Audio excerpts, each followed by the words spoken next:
It's X-Men. X-Men. It's X-Men. From the year 2000.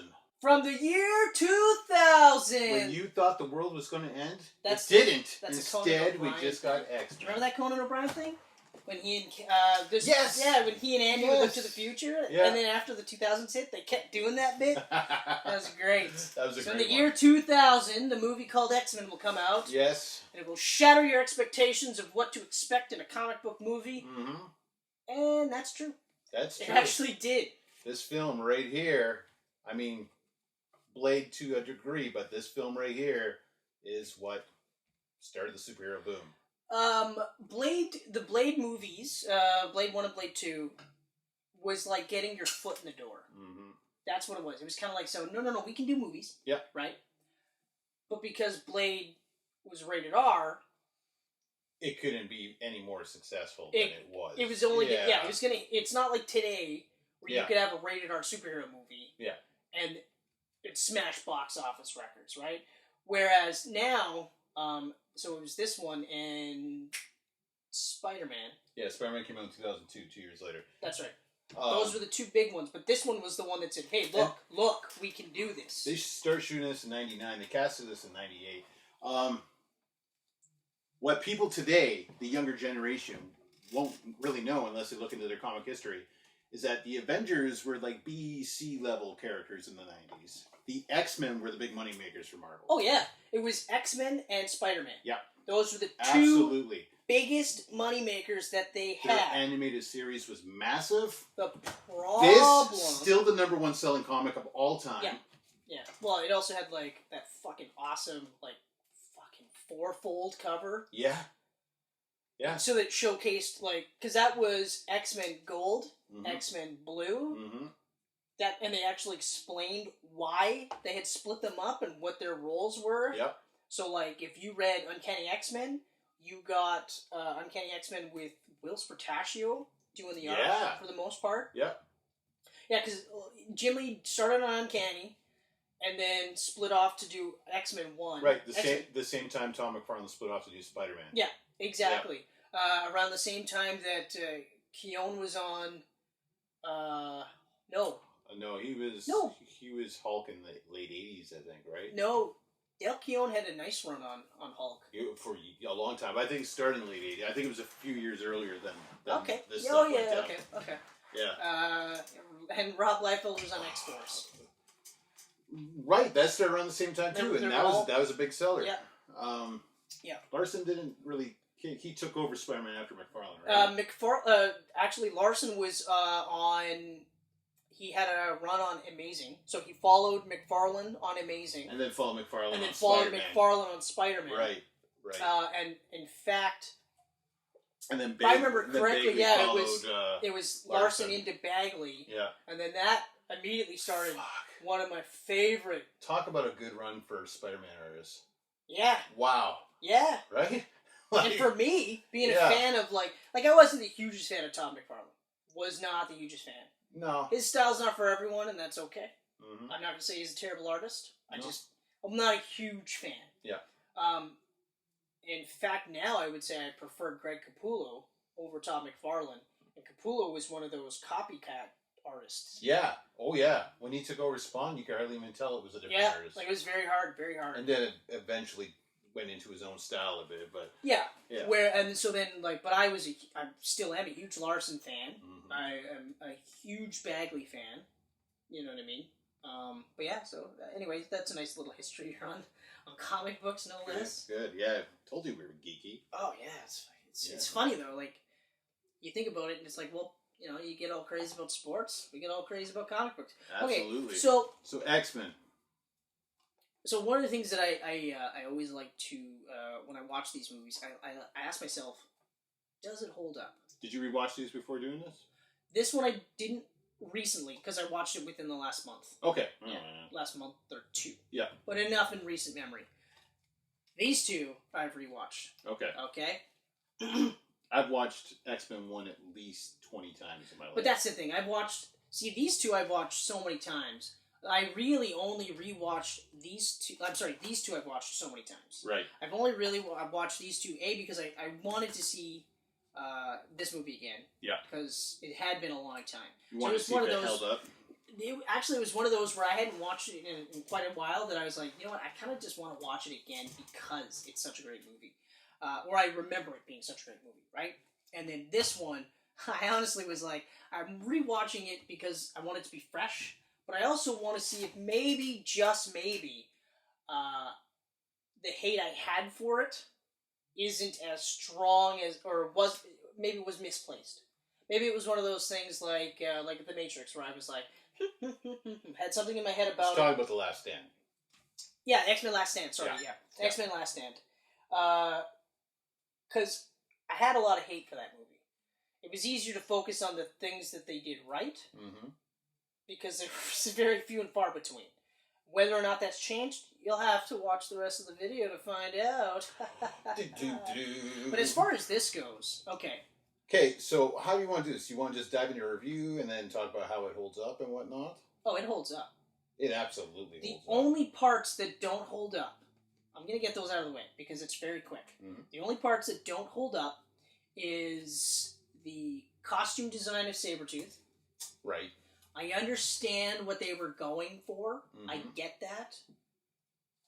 But even then, I was looking at it, like, and I'm a Sabretooth fan. Like, I'm a huge Wolverine fan, just like you. Like, we're both huge Wolverine fans, and I was a huge Sabretooth fan.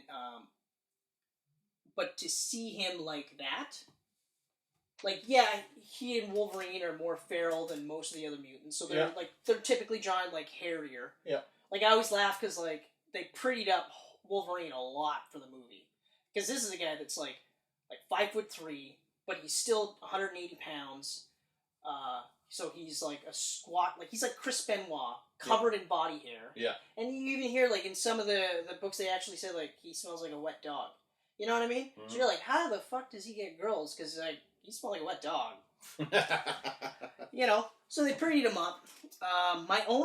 Actually, I remember the other thing I was not happy about was that he wasn't 5'3". They took like a 6-foot tall actor and was like, that never bugged me. Yeah, but that's different for you because that was one of those things for me that I was like, he's short and Canadian and kicks the fuck out of people. That's awesome because I'm short and Canadian. And I like to think I kick the fuck out of people. You could. But anyway, so that was a gripe, but it wasn't until you see him. The second you see him in that fucking bar scene, Hugh Jackman, and he's cage fighting. Yeah, that was it. I was like, okay, no, that's fine. No, I have no issues at all. The way the first scene, you're just like, oh man, he gets Wolverine already. It was, he got Wolverine. Yeah. Bryan Singer got Wolverine. Yeah. The writers, because this is a Goyer film, isn't it? No, this is written by David Hayter. The man who introduces all of our Camcast videos. That's right, because he also worked on the story of X2. That's right, because I remember I saw that in the credits for that. That's right. Solid Snake. That excited me too when I found Solid Snake. Yeah, I forgot all about that. So that opening sequence, all the right people got the character like that. Yeah. So within seconds, I was like, it's okay, that's fine. It was like, Robert Downey Jr. as Tony Stark. In the first 30 seconds of that movie, you're just like, this isn't Tony Stark, but I don't care. I like this Tony Stark. This is great. This I can get on board with. Yeah. You know? But yeah, so it was the makeup on Sabretooth, which, does not hold up at all. The other thing that was really glaring was the climax scene CGI. Oh, yeah. When the blob of light. The blob of light is coming out. Yeah. Like, there's other parts of the CGI that don't hold up, but they're not enough for me to be like, it's somewhat noticeable there. It's kind of like The Matrix. It's like a light noticeable light. Yeah, it's just kind of like, oh, yeah, but it's still, Yeah. But that one, you're just like, gross. Because I remember after the first couple of times watching it, like, even after, like, a year or two, I was like, oh, that part actually kind of looks a little cheesy. Like, that just looked a little cheesy. But that's it. That's literally it. Everything else, like, so Wolverine. Characterization of Wolverine. And that was a character that you and I both are going to be really critical of because we're huge fans of. Nailed it out of the park. Mm-hmm. So that was one of those, this was one of those parts and he was a complete unknown. This is his first American movie ever. You fucking... I had no idea what to expect from him. Doug Ray Scott I had seen at least in one movie, so I kind of had an idea of what he was like. Yeah. Hugh Jackman's like the soap star from Australia. And That's exactly what it was, an Australian soap star. He's like, okay. All right. Right? So, but then, like I said, within the opening shots, when they introduce him, I was like, okay, perfect. Nothing wrong there. Cyclops was another one that I was a huge fan of. Marsden was awesome, which makes it so disappointing in the later movies. Because you're just like, oh, you're so good at Cyclops. Visually, perfect. Yeah. Like, I know what they're trying to do with First Class version. Yeah. And they're close, but they're not, they don't have it like Marsden. Marsden was like, bang on. And that's another thing too, like, here's what I like about this level of movies, because this was before the superhero boom. So, like, these guys, they are trading this, like, as a legit movie. Like, they're respectful of the source material. Exactly. There was no sense, like, it wasn't even like, we're just doing it for the payday. You know what I mean? Like, and there was no backlash. There's none of this, like, because there's a level in Hollywood that look at these superhero movies and go, I will never be in a superhero movie. Yeah. That is beneath me. These guys were like, no, it's a paycheck. There was none of that. And there was no social media for fans. Yeah, to shit all over it. I felt like every single person in this movie understood the characters, understood the source material, and at least cared enough to bring their A game. Yeah. And that's the thing. I don't feel like anyone is slacking off here at all. No, like, even like guys that aren't great actors like Tyler May and Ray Park, you could tell. Or Rebecca Romaine Stamos, who was a fucking model. She's so good as Mystique in these movies. Good as Mystique. She's so good as Mystique that I'm like, why doesn't she do anything else? Yeah. I think she only did maybe one or two other movies, and that I'm aware of. She did The Punisher with Thomas Jane. That's right. That's the only other one I was picturing. I think maybe one more in there, but yeah, that's pretty much it. Yeah. And she was good in Punisher. Oh, yeah. She was actually really good. Yeah. You know? But yeah, so for her... And this is a drastic change. Like, we talked about the costumes. The costumes are drastic. But Mystique was drastic. Because Mystique largely just looked like an attractive woman. A blue woman in a white... red hair, and a white... flowing... sex suit. Skirt thing. Yeah. Now she's got scales and walks around naked. Yeah. You know, and it's one of those where I was like, whoa. But even just the things where they had her... using her entire body. Yeah. You know? Like, she was using her feet to kill people. Yeah, the helicopter scene just... yeah. Like... Okay. All right. You know? I fucking... The movie opens with... Yeah, let's go right to the open. Let's go right from the start. It opens with just the blue lights... Yes. And Patrick Stewart talking... explaining... as Xavier. And right away you're just like... That is Professor Xavier talking. Yeah. And then you get the flashing lights and the great theme. Each one of these has a great theme. All great composers on these movies. And then we go right into like the 40s, showing Magneto and the... Oh my god! It's a concentration. It's literally Auschwitz. Yeah. It opens in Auschwitz. It's raining. It's muddy. The Nazis are separating families. And one of the families that they're separating is Magneto's family. Yeah. Okay? He's a kid. And they're literally trying to take him from his mom. And the way that Singer shoots this is incredible because it's really close-up shots. Yeah. So it's a close-up shot of suddenly, like, the fences are starting to come in. Ben, all the guys are holding on to him and they're dragging through the mud. And then when he pulls back and does that shot of overhead and you see that, you're just like, holy fuck, like, yep. And it's powerful. It hits you. Then they immediately go from there to Rogue, making out with her boyfriend. Right to Rogue, and boom, her powers kick in. Yeah, and she almost kills her boyfriend. Screaming. Anna Paquin was a great actress. And, like, she's always been great, but always been great. I was so excited. Like, she doesn't really look like Rogue from the comics because Rogue is older in the comic books. Right. She's younger here. She's like the Jubilee character. Yeah. Exactly. Or you could say Kitty Pryde as well, because Kitty Pryde and Wolvie had that same relationship. Yeah. But anyway, so yeah, that was great.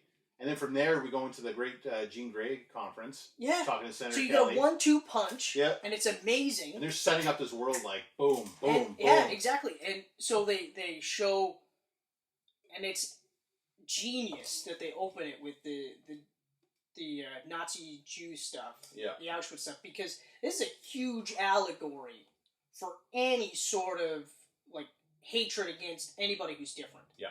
You know. And this is another one of those genius concepts from Stan Lee where it's like, yeah, they're mutants, but, you know, they could be black people. Like, literally, Martin Luther King is Professor X, and Malcolm X is Magneto.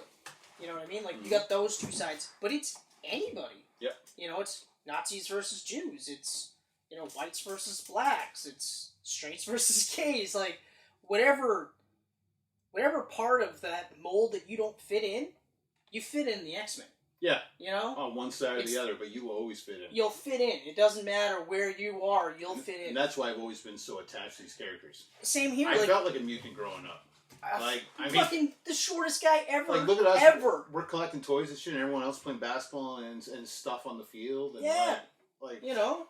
So of course it wasn't cool to be a geek in the 90s, trust me. So of course I bought into it. Of course I was like, fucking right, the X-Men. Now the X-Men, I mean, obviously for me now, have been supplanted by, you know, other characters, but they're always going to have a soft spot in my heart. And that's why, like, when I watch bad X-Men movies, it hurts. Or when they do things that I'm like, whoa, this makes no sense. Because there is that, like, almost like, childlike, like, no, these are my toys. Don't fuck with my toys, type of thing, right? But you're gonna do it anyway, right? Yeah. Like, when we get into the First Class stuff, so there's stuff that they did that I liked, but there's also a lot of stuff that they did that I was like, why would you do this, you know? And I know that, like, Days of Future Past tried to fix that, but then Apocalypse and then Dark Phoenix totally upend all of that. But we'll get to that. Here, so we've got those two punches, and you're right. They introduce Jean Grey immediately. Yeah, she's talking to Senator Kelly, and then you get that great shots in this movie. Just a side of Professor X as he's looking around the room. And just kind of goes like this. He knows that Eric Lyncher's there. Yeah. And they have that wicked, like, talk in the hallway where it's like, you know, they're coming for you. Oh, and what the hell was it? Oh, no, it's just little, like, stay out of my mind, Charles. What are you trying to look for, Charles? Yeah, and it's like that. That is another thing too, because that's one of those things where, and they actually do a pretty good job at conveying it in the cartoon. The comic book is the most popular, where they show these two guys are like, at the end of the day, they're best friends. Yeah, it's just best friends that never agree. They can't. They're just two. Like, Charles was raised in an affluent family. And he believes that mutants can work together in peaceful harmony. Yeah. It's very much like Star Trek, right? But you got a guy like, you know, Eric Lyncher, who was in the concentration camps, who literally saw firsthand what humans people are capable of doing to things that once, you know, they view you as less than human, all bets are off. So he knows that. And, you know, it's also kind of interesting that they're, like, two of the most powerful mutants ever. Yeah. Like, they're both Omega class. I actually said that to Michelle last night when we were watching Last Stand. She's like, did you say Omega? And I went, yeah, Omega class. She's like, how is Magneto on the same scale as, like, Jean Grey and Professor X? And I was like, well, what do you mean? She's like, well, because, like, he can move metal. Like, so what? I was like, it's not just that, it's the scale in which he can do it. Yeah. You know, you can have a guy that can move pennies around or whatever, but it's the scale in which he can do it. This is a guy that can change the axis of the Earth because he can control the electromagnetic pulse or whatever. This is a guy that had a secret base on an asteroid. Yeah.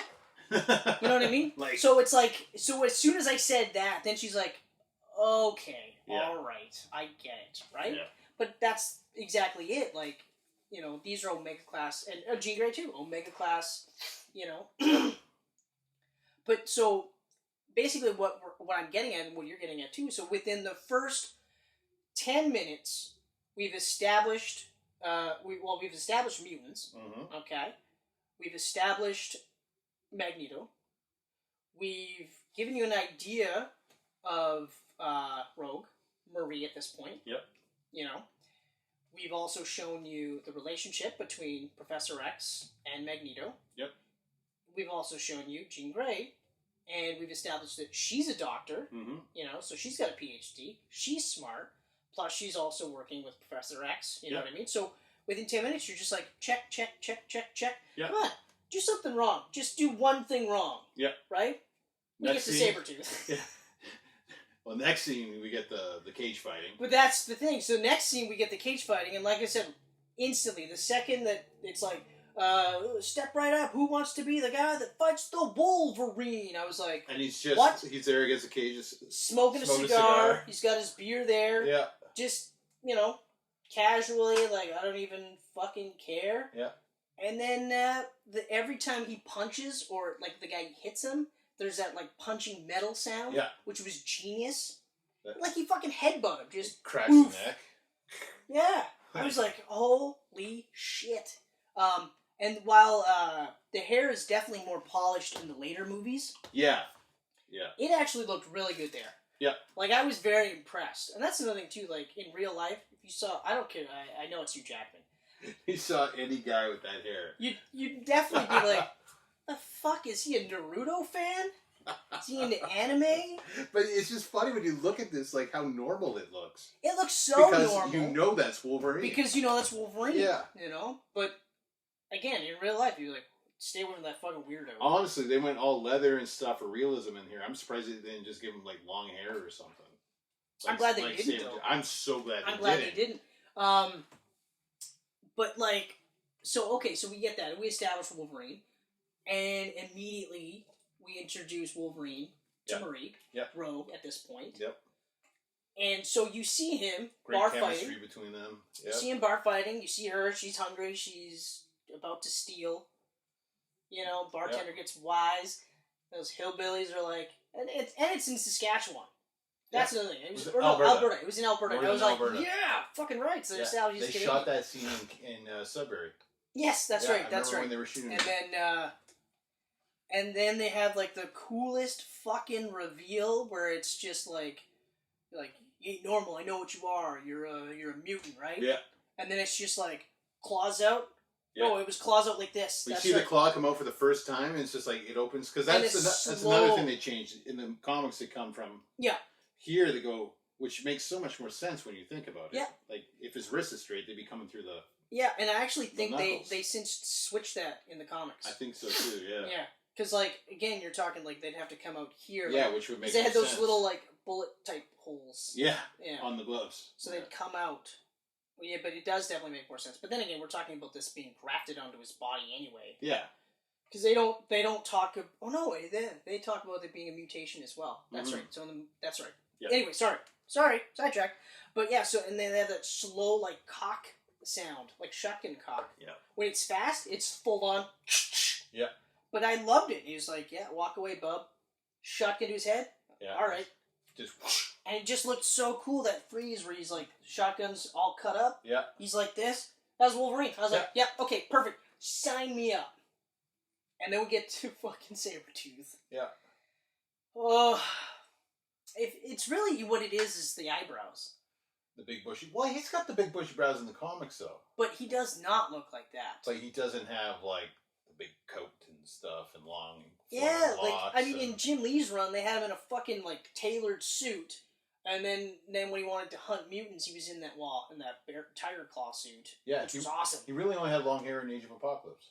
Yeah, and even then it was in a ponytail. Yeah. But even his suit there was awesome. Mm-hmm. Like, his original suit is the one I liked the least. The one with, like, the tufts of hair. Yeah. And he was barefoot.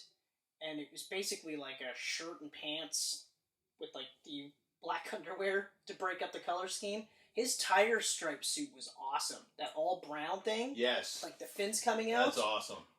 And they had that weird like gambit head thing. Yeah. That everyone did in the 90s. Yeah. That's the only thing, but I was like, I don't fucking care. That looks so sweet. Yeah. That looks so awesome. But anyway, so They weren't gonna go that route with the costume, so they were gonna go with a little bit. So he had like a fucking dirty, baggy duster. Yeah, I mean, which dusters are awesome. If you watch It's Always Sunny in Philadelphia, you'll know that dusters are awesome. But anyway, Duster Batman is another example of a duster that's awesome. Yep. But anyway, so that was the only. Like I was like, oh, it's awesome to have Sabretooth. It's just, unfortunately, it looks like that. But the casting was pretty good. The casting was pretty good. I mean, you don't realize how bad the casting is until you see Liev Schreiber. Right. Who was smaller but really nailed Sabretooth. I really wanted to see him come back one more time before Hugh Jackman hung up the claws. I spent a lot of Logan like hoping for something. Just to see something. Well, originally in Logan, which we'll talk about. Well, let's not spoil next, but he was in the original script. All right. Yeah. Okay. We'll talk about that. But next time. We're talking about Tyler Mane now. We're talking about Tyler Mane. He's the Sabretooth of this conversation. Yeah. And then we get the introduction to Storm and Cyclops. Yep. And that was awesome. That was awesome. The snow picks up in the wind, and Sabre's just like, exactly. Like, what the hell? You know, and then we get that awesome intro where he like fucking.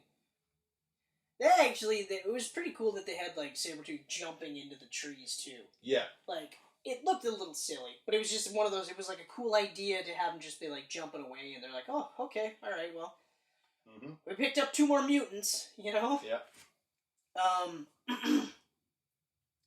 And the sleight of hand they did was really good.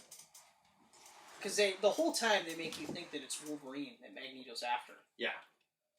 Yeah, not once really do you think it's, at least not in my original viewing, did I think it was Rogue he was going for. No, exactly. Wolverine's metal, Magneto controls metal. Yeah, you kind of just assume. But the other part too is I also like when they kidnap the Senator.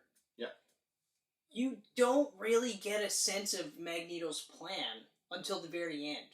You know it's not going to be good, you know, especially because when they give the Senator powers, right? Yep. You're still just like, so what's the end game here? Like, is he going to give everybody powers? Like, I don't understand. Which is great, too, because, like, it's a bit of, like, I just kind of want to watch and see where it takes me. You're not sitting there going, like, oh, yeah, because I read every single comic book, I know exactly how this is going to end. This is going to be, like, this is it right here.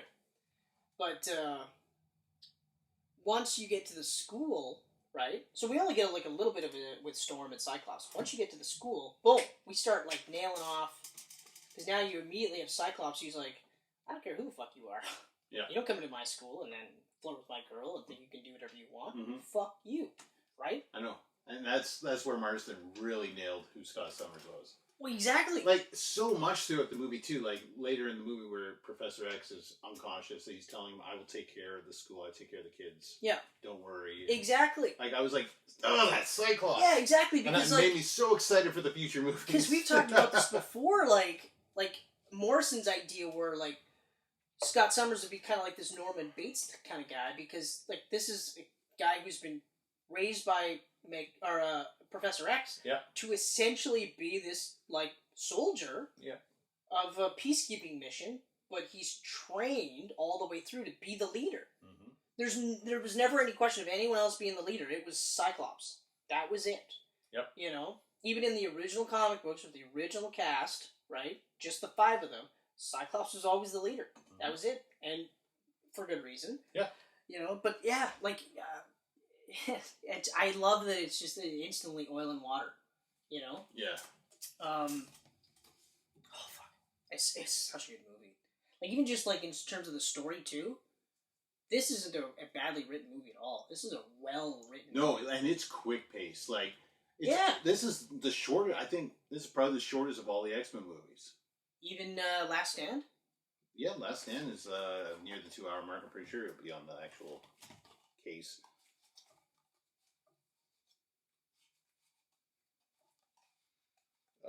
This one is 104 minutes. What's this one being here? Somewhere? 104 minutes. Oh, same time frame. Okay. To me, when they announced the time frame, I thought, well, that seems kind of short to introduce this whole 134 world. minutes. That's the longest, I think. That and Days of Future Past. That's right. Yeah. That's right. Yeah. Okay. Yeah. So Wolverine's at the school. He's knocked unconscious still from his beating from Sabretooth. he meets Jean. Yep. And they Great have a scene. flirty interlude. That flirty thing, and then Professor X gets into his head. Yeah. And, oh, man, it's just... Where are you running? And he's running around the mansion. Yeah. Now this is where we get the first look at the entire mansion. Exactly. And we know that it's a school. Yeah. We know that there's some sort of compound going on, but it's also a school, which I loved, too. Yep. Like, that was one of those things where, like... So, in that run of X-Men, they always talk about how it's a school, but you never see any students. You just see the X-Men, right? Mm-hmm. So then in Grant Morrison's run, you see students. And I feel like even now more so, you'll see students. Yeah. Which is great. Yeah. Because it adds to that. I love how much Morrison borrowed from this He borrowed to make a lot. his own. Even the costumes. To make his own. Yep. Which was genius. That whole run, fucking genius. So good. Except the last arc. Mm-hmm. The I was literally about the same thing. The Sylvester arc. It's like... extra super days of future past. I feel like the actual ending is issue 150. It does not go to 154. It is the ending where Jean Grey is gutted by Wolverine. Sacrifices herself. And she's like, oh yeah, because Magneto hits her with the entire weight of the world. Yeah. And then I think she actually starts to turn into Phoenix and kills him. And then Wolverine has to kill her to stop Phoenix. That's right. I need to reread that run. Me too. Worst way. Me too. Worst way. Holy shit. Oh, man. So good. Oh, God. Just I love that run so much. But anyway, so... okay, so there. We're hopping around. We see a lot of Rogan in the school, meeting the other students. Yep. Iceman. Getting it on with Bobby Drake. Bobby Drake, who is still straight back in these days. Oh, yeah. Actually, I was thinking about that. I was thinking about that today, in fact. Yeah. Well, I mean, obviously, he wasn't going to be gay in the movies or whatever. You know what I realize now? My only real problem with Iceman being gay was how he was outed. Because it was Jean Grey. Like, young Jean Grey met... Because they came from the past, right? Yeah. So young Jean Grey mentioned it to, like, older Bobby and was like, you know, like, so do you have a boyfriend or something? So she outed him. And I remember thinking, like, that's horrible. That was horrible, but I mean, like... My argument is you could be in the closet. I would have said bisexual, at least. Hold on. You can be in the closet. You can be in the closet. Hell, you could maybe not even really know you're gay. You could just feel something's off with women. And then all of a sudden, you know, you just kind of like, well, maybe I'm gay or whatever, right? So I get that part. It was the outing of him that was really, like... Because if I was gay and somebody outed me before I... Because they read your mind? Yeah, exactly. Before I chose out myself, I'd be like, well, fuck you. What the fuck? Maybe I'm not even sure. Yeah. Thanks for reading my mind, you bitch. Yeah. I'd be so mad. Yeah, so that part there, you know, but I have reconsidered my stance on this, though. Mm-hmm. I have actually come across two characters, both DC, by the way, that if now a writer said, well, I feel like maybe there's a bisexual aspect to this character that we should explore, and maybe they're actually gay or whatever, that I'd be okay with. Okay? First one, Wonder Woman. Yeah, I think Rucka already, Greg Rucka already touched on that. Because he's like, she grew up on an island full of women. Rucka touched on it, but they've never really actually they just kind of leave it like, well, I mean, you know, it's kind of like Rucka saying, well, you don't think Captain America killed Nazis? Mm. He did. He just couldn't do it as much as some of the other guys because he was wearing a giant fucking flag on him. Yeah. Alright? And the other one would be, and this one will shock you, this is one of my favorite heroes of all time. You want to take a guess? Nightwing. Yes. Yeah? Dick Grayson. Is it because his name's Dick? No. It's actually because, to be perfectly blunt, he's always been kind of a queer character. You would know better than me. All the way, well, his costume. Yeah. It's a little gay, you know? I mean, yeah, Morrison's take on it was genius, but, you know, there's that aspect. Plus, like, he's actually he's one of the only characters, male characters I know of, that's been openly objectified by women the same way men would objectify women. Like, there's frequent references to his body, his butt, his chest, whatever, things like that. He's been sexually assaulted, raped several times.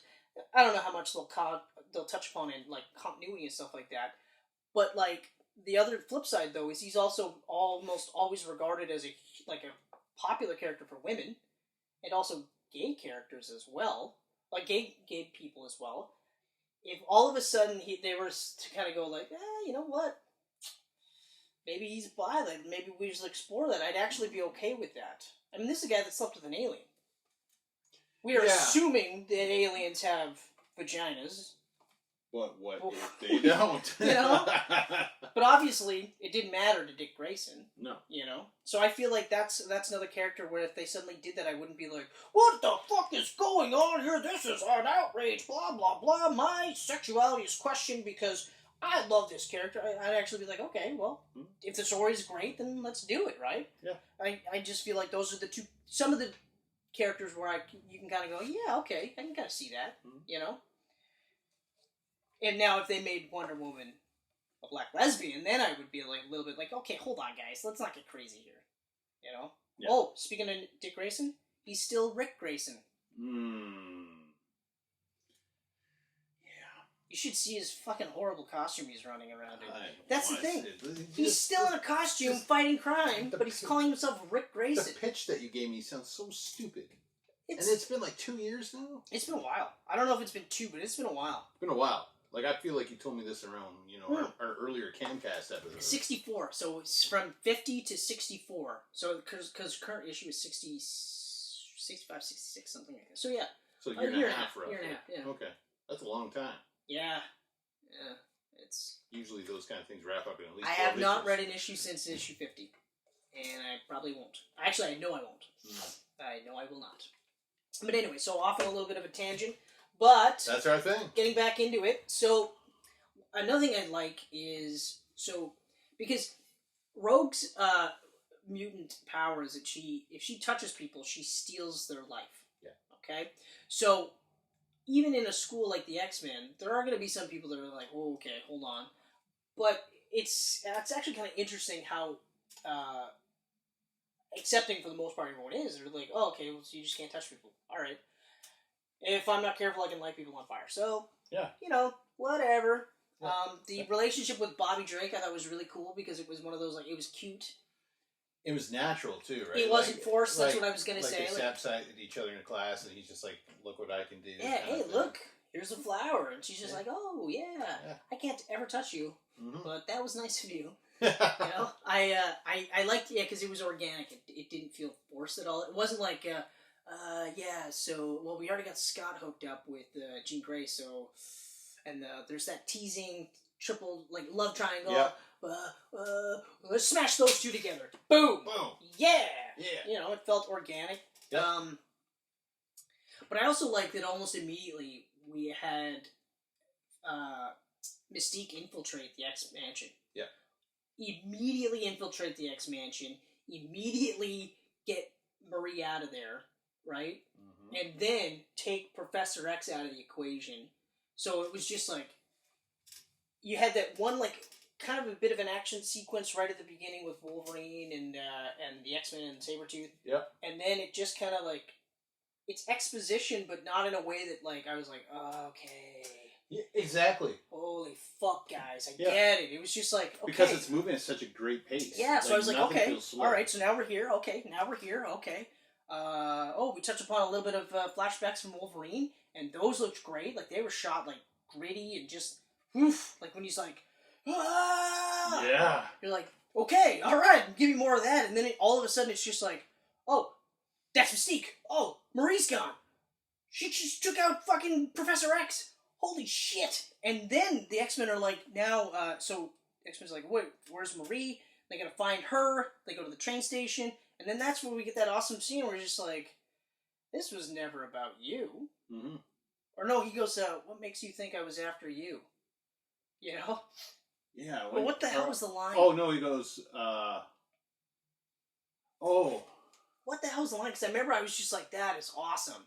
Because he's got him up, too. He's like, what do you want with me or something? Yeah, what do you want with me? And he goes, oh, my boy. Whoever said this was about you. Yeah. And then you just get he slowly turns his just head kind of and looks at her. And then it gets flown right to the back of the train.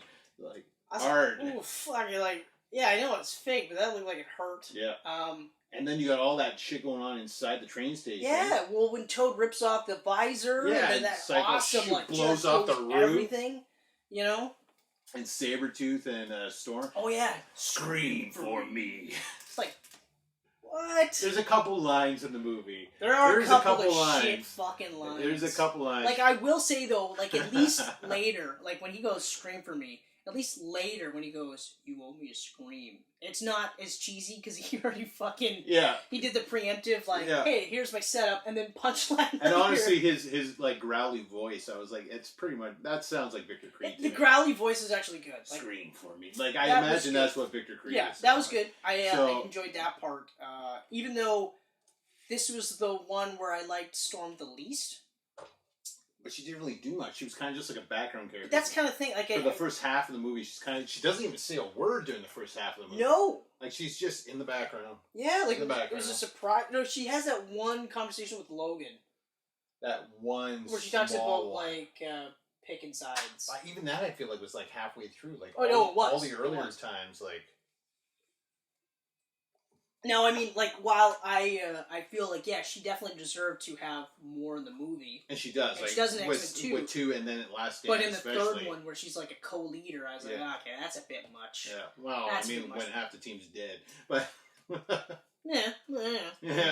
But still, whatever. But yeah, so that whole sequence in the train station was awesome.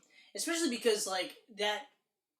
Like, even though this is an updated, grounded view... And this is, like, pre-Ultimates, too. Mm-hmm.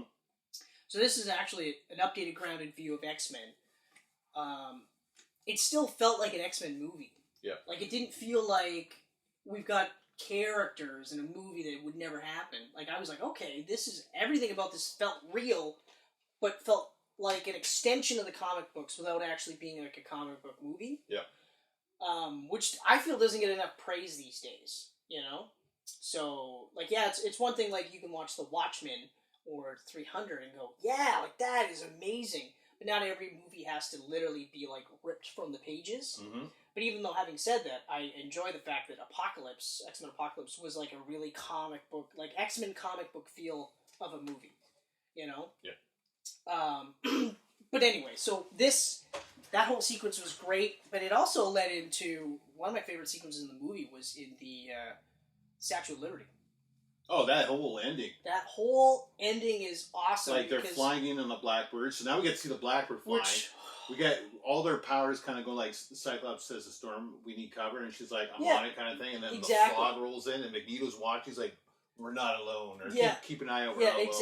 Exactly. And, like, well, even the fact that he's got the helmet on. Yeah. Or, like, when Professor X is talking with Wolverine, and they're talking about Cerebro and stuff, and it's just like, I haven't been able to find Eric. And he's like, well, how's that even possible? He's like, well, he helped me build it. Mm-hmm. You know, and so... You're setting up, like, all of this past now history. You've got this outsider, Wolverine, who doesn't know the history. He's going, what the fuck is happening? Like, you're good, he's bad. Feels like you guys are best friends. We get that awesome... Remember that awesome line, too, where he's like, Sabretooth, Magneto... Storm. Yeah. What do they call you? Wheels? Wheels? Yeah. This is stupid. Yeah. No, it was Cyclops. Yeah, right. Storm. Wheels? It's like, wait, what? You know? I really like the touch where, like, his dog tag said Wolverine. Yeah. Because it's one of those where, like, because sometimes, like, you think about, like, you grow up with comic books and you go, well, it's a given that you would have a superhero name or a code name or whatever you want to call it. Yeah. But then you get older and you're like, it just kind of seems ridiculous that, like your parents were killed and you want to avenge their deaths by fighting crime, but you also have to come up with a really cool nickname to call yourself so that when the media starts finding out about you, they'll go, yeah, that's fucking Night Monkey over there. Yeah, good old Night Monkey, the greatest hero who ever lived. Instead of, like, I don't know, he kind of looks like a monkey, and he fights at night, Monkey Night Man? I don't fucking know. Monkey Night Man. Let's get a comic book writer in here and figure out a name for this vigilante we have. Oh, that was a shitty show, Nightman. Oh. Remember that? Actually, I'll do you one better. It was also a shitty comic book that I read. You read it. 2 issues I had. Wow. I remember seeing it on a stand going, oh wow, it's an actual comic, and then I just kept on walking. Oh. Yeah, no, it was just one, I think it was one of those ones where like... Oh shit, you know what? I think I own a Nightman comic, because I think he had a crossover with Wolverine. And I think it's in my Wolverine collection. He did, he definitely did. I own a Nightman comic. And his was, he got powers at night. Yeah. Something to that effect, I can't And he had really that recall. weird eye. He had an interesting costume, but it was just one of those... That's another one. Like, oh, okay, so you called yourself Nightman. Because you fight time at night. Okay. And you're a man. Yeah. Mm. Night person. Night person. Yeah. But anyway, so I love that he had the dog tag that said it was Wolverine. Yeah. I also got a huge kick. Like, to this day, my favorite line in the whole movie is, what's up with the leather? And Scott Summers, like, literally, without missing a beat, goes, what would you prefer? Yellow spandex? Faggot? And it's a joke that they wouldn't play it like that. Yeah. But it's just, I was like, even now, I'm still just like, that is so funny. He's like, what would you prefer? Yellow spandex? Come on. Yeah. This guy. This guy with the claws here. Wolverine? I was like, this is so great. But I love the sequence in the... I love it because they have the awesome fight between Wolverine and Mystique. Mm-hmm. And she's Wolverine.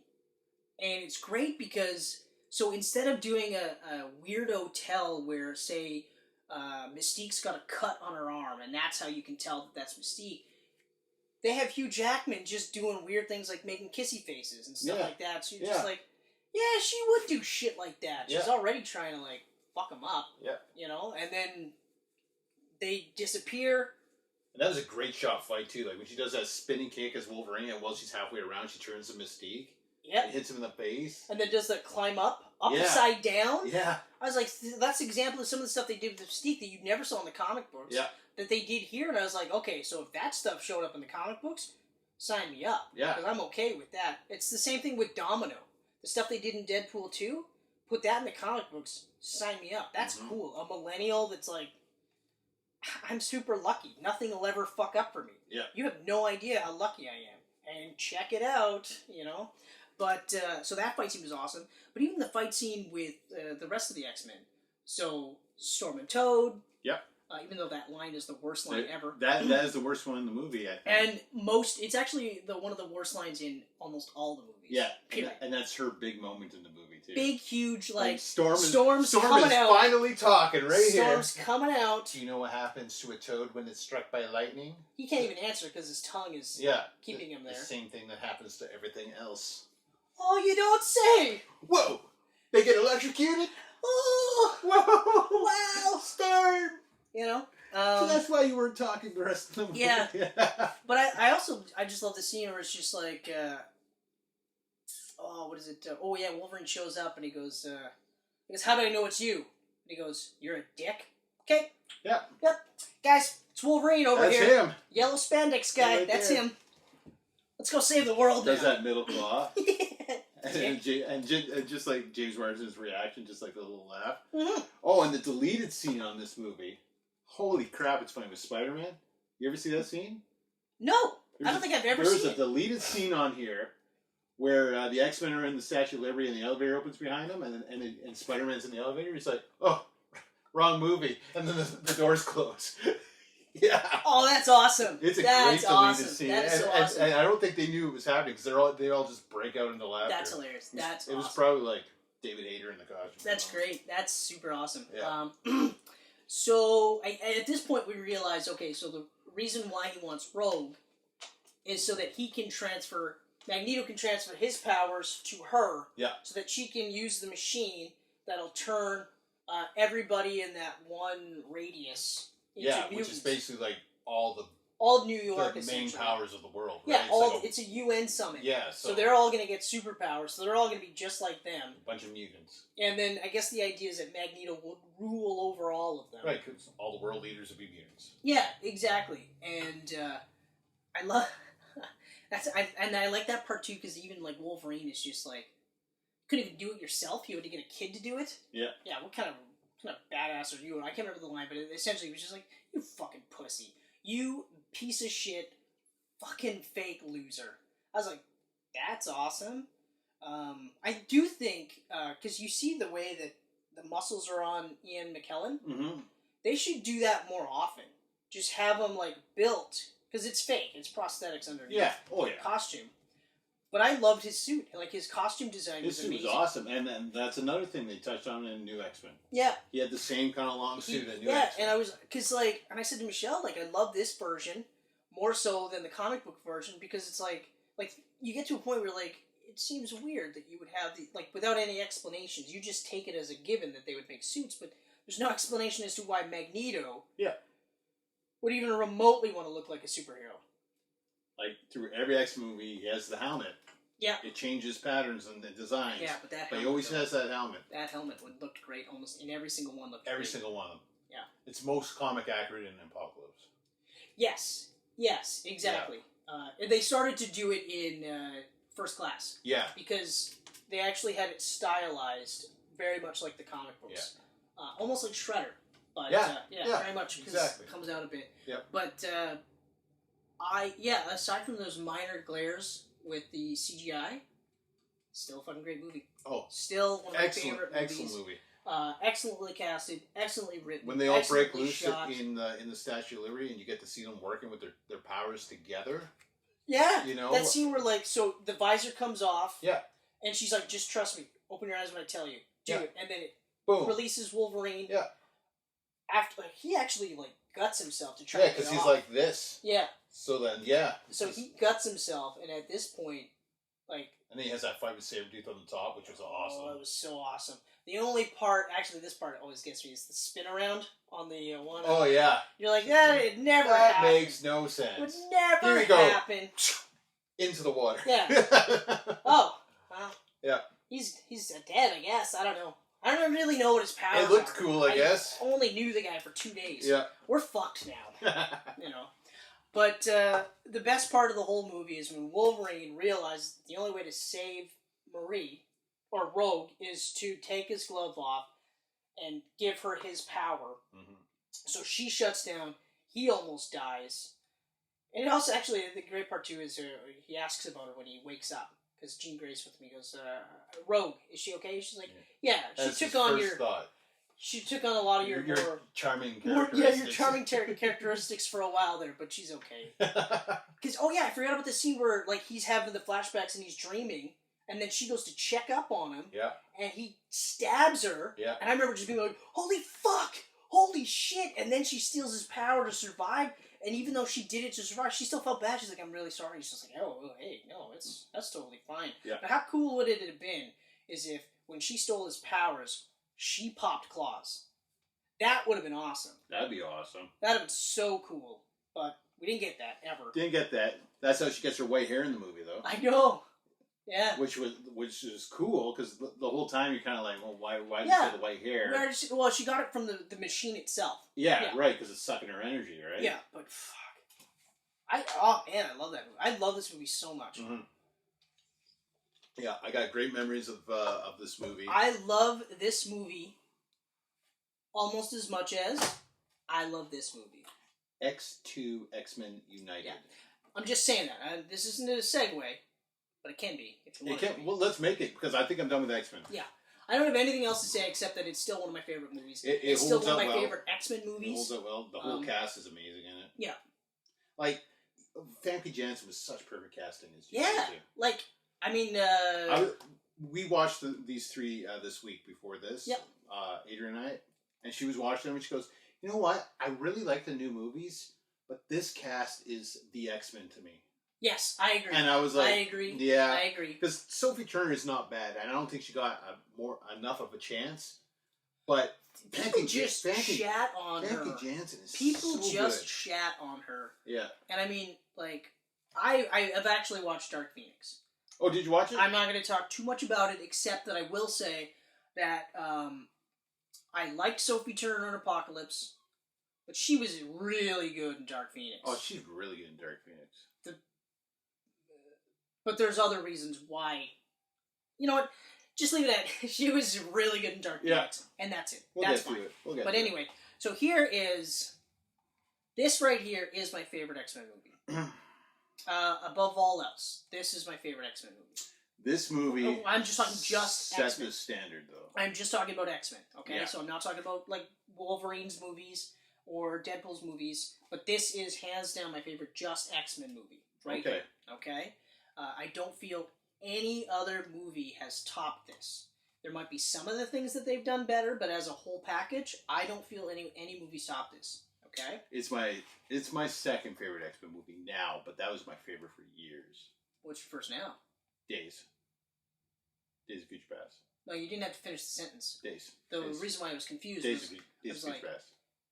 that's not better than this, though. The road cut is. Oh, fuck you. As if you're going to cite the road cut, which I've never seen. The road cut's fucking amazing. Well, then you should watch the road cut before we talk about that movie. And I'm going to watch the road cut before I'll that. lend it to you. Okay, alright. All right. But anyway, so, okay. Oh, before we finish, real quick, we have to remember that, okay, so they saved the world. We realized that Mystique got away. Yeah. She's the senator. Yeah. For all we know, well, Toad got away. Sabretooth got away. Magneto did not. He got caught. And we have that excellent end sequence with him and Charles playing chess in the super cool plastic prison. Yeah. And we also have Wolverine taken off with somebody's bike. That's where we left off, because Wolverine is now going to try and figure out the secrets of his past. Going to Alkali Lake. Alkali Lake. Yes. Which is a very popular location in this trilogy. Yep. Yeah, very much so. Yeah. Very much so. It was one of those where, like, I realized it when I watched them the first round, but then, again, rewatching it, you're like, yeah, they really do love this fucking place. Yeah, they love that lake. So, yeah, that's X-Men. We done with X-Men? I'm done with X-Men.